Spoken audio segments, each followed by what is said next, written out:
I'm Emma, I'm 16, and my handprint tells my story. I have an older sister, a younger sister, and 2 younger brothers. As a family, we like to play sports, watch movies, anything as long as I'm with them. My brother plays ukulele and so do I, so we'll sometimes jam out or do things like that. I started playing guitar, and then mostly when I was inpatient at the hospital, I played ukulele. I was diagnosed with acute myeloid leukemia on September 23rd of 2014. I was 15. It was interesting because it took months where I just was feeling lethargic and having stomach aches and headaches, and I just didn't feel like myself, and I didn't know why or what was going on. But it wasn't until 2 weeks into school that I just couldn't even function. I couldn't get out of bed, I wouldn't eat, and that's when we knew something was really wrong.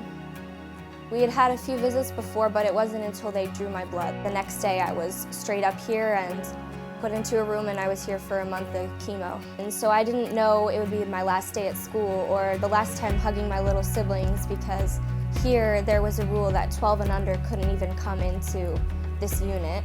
So I went a long time without my normal life, and I had to focus on getting better instead of what a normal teenager would do.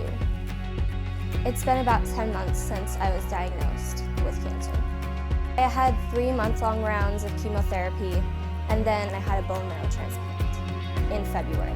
It's very draining, and it's hard to there aren't words to describe what it feels like, but it's just not a good feeling, and I remember distinctly just suffering a lot, but I tried to make the best of it and just push on through it because I knew I needed to do what I had to do to be alive. My home hospital has been Doernbecher here in Portland. Doernbecher is one of my favorite places in the world because the fact that the people here and just the facility is so nice, and they've taken care of me. And as a teenager, you already kind of are going through a lot as being in high school, and so having someone that can understand you and not feeling totally alone when you're going through it is important.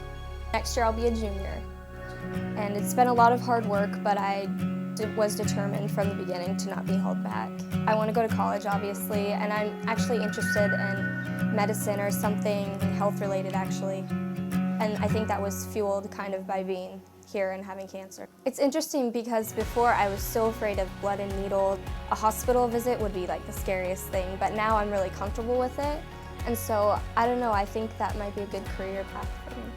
I was a different person before cancer. I was definitely more insecure and things like that, but I know that through having cancer I've been able to be more confident and just a happier person because I appreciate my life so much more now, because I realize, wow, I took so many things for granted, and now I'm enjoying every bit of life that I can. If I had just one wish, it would be to end childhood cancer. I'll be the one to keep you warm. I'll take you